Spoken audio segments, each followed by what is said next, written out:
Nobody in the pre-OT content space is going to say what I'm about to say. Most of the content out there is made by students sharing their experiences, which means they have never been on the other end receiving their parents' phone call to an admissions office. I have. And for the next few minutes, I'm going to tell you what exactly happens when a parent gets involved in graduate professional application, what it communicates, why it matters, and what to do about it if it happened to you in a previous cycle. Because this is one of the most consistently damaging and most consistently unaddressed reasons behind it all, rejection outcomes.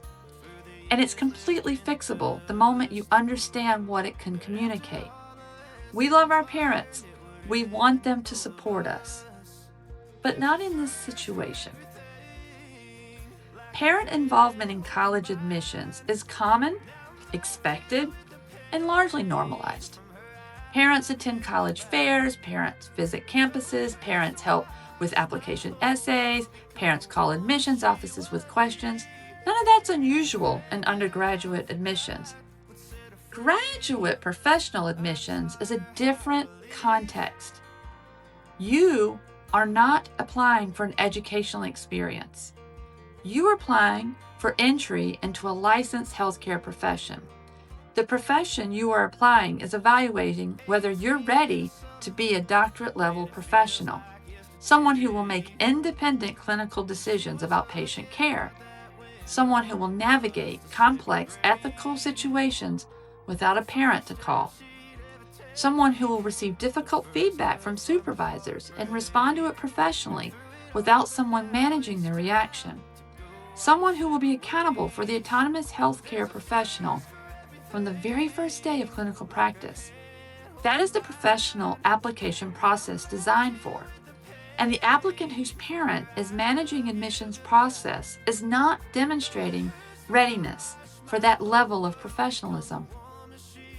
Here, specifically, what a parent call or an email communicates to a committee, and why that creates or might create a concern that's harder to overcome than almost any credential weakness. When a parent contacts a program on behalf of an adult applicant, now that's the key thing, adult applicant, the committee receiving that contact makes a specific observation in that moment.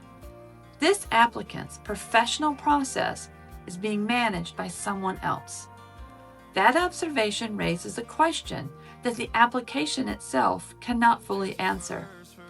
Does this applicant have the professional independence to function in graduate training environment without parental support system? Does this applicant have their own self-advocacy skills to navigate professional and graduate challenges without parental intervention? Does this applicant understand that healthcare professional training and healthcare professional practice requires full professional autonomy? These questions do not appear in a rejection letter, but they can indirectly impact the committee's read of an entire application. The strong GPA and strong letters do not neutralize that content from a parent in the back of the committee's mind, because it is a concern that is not academic, it's professional.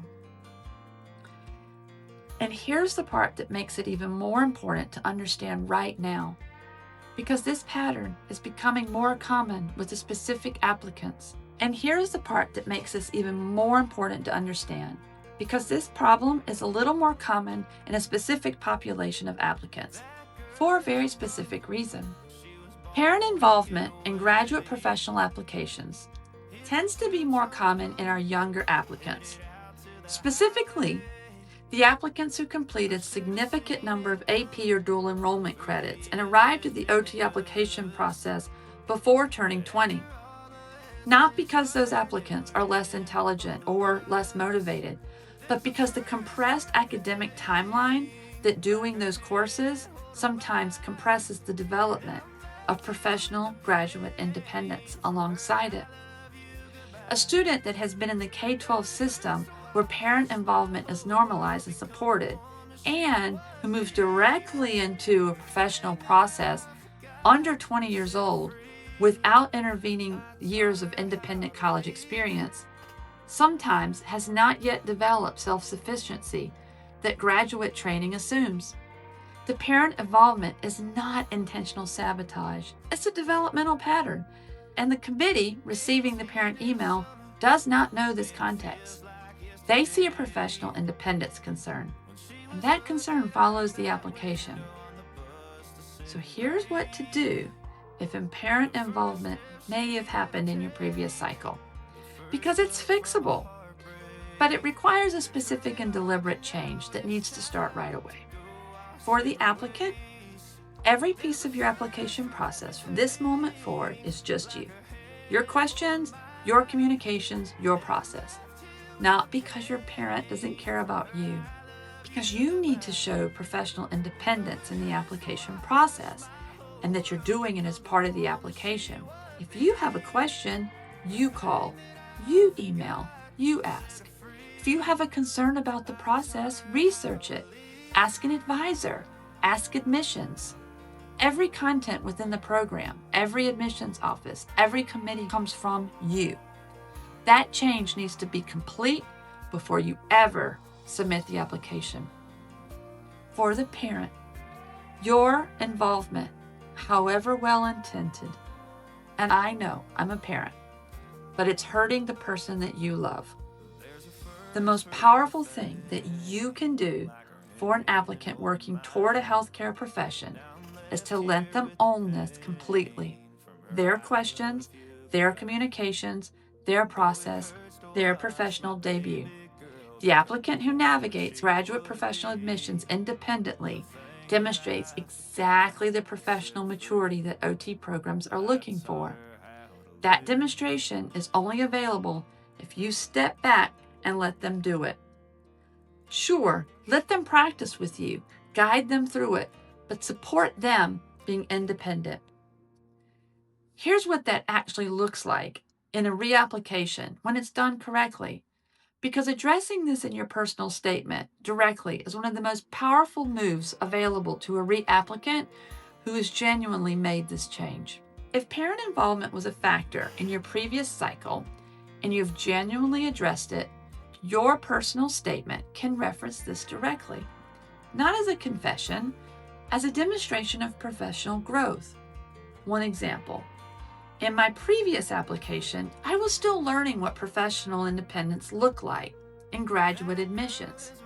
I have since taken full ownership of every aspect of my professional journey in my research, my communications, my preparation, my questions.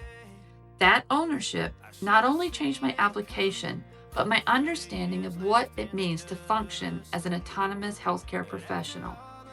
That narrative demonstrates exactly the self-awareness and professional maturity that the applicant that got rejected no longer has. And it answers the professional independence concern directly, specifically, without referring to the parent, without apology, without extensive explanation, just an indication of change. My group sessions and my school community OT student Level Up can provide you complete reapplication strategy, including professional independence development and narrative building, from someone who's received those calls from parents and helped the applicant try again the next time. The link is in the description. Hopefully we see you there.